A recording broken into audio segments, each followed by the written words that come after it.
signature, c'est un enfer, des massacres partout, des horreurs.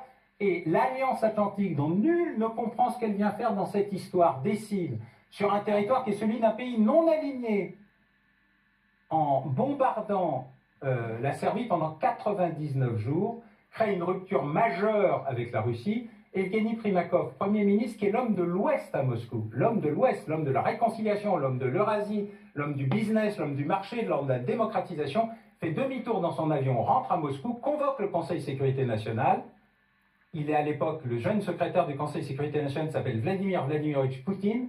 C'est l'homme qui accompagne les agents de la CIA pour vérifier qu'on démantèle bien les ICBM russes.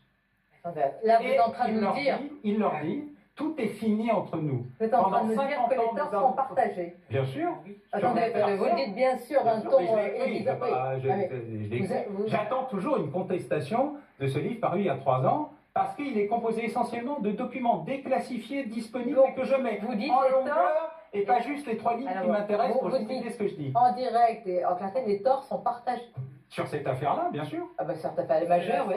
Sur cette affaire-là, c'est absolument exact. Ça ne justifie en rien la manière dont Poutine envahit l'Ukraine, ça ne justifie en rien le libre choix des électeurs ukrainiens d'un jour voter pro-occidental, 3 ans plus tard ou 4 ans plus tard de voter pro-russe, puis de décider une révolte quand ils se sentent trahis par leur propre gouvernement. Mais l'histoire de cette affaire fait qu'en 1999, quand Primakov rentre, il dit tout est fini entre nous, nous avons cru qu'ils étaient les gentils, que nous étions les méchants, nous sommes les mêmes, les États n'ont pas d'amis, ils n'ont que des intérêts, aujourd'hui les États-Unis veulent détruire la Russie, nous devons renaître et nous nous préparons à un conflit avec l'Occident.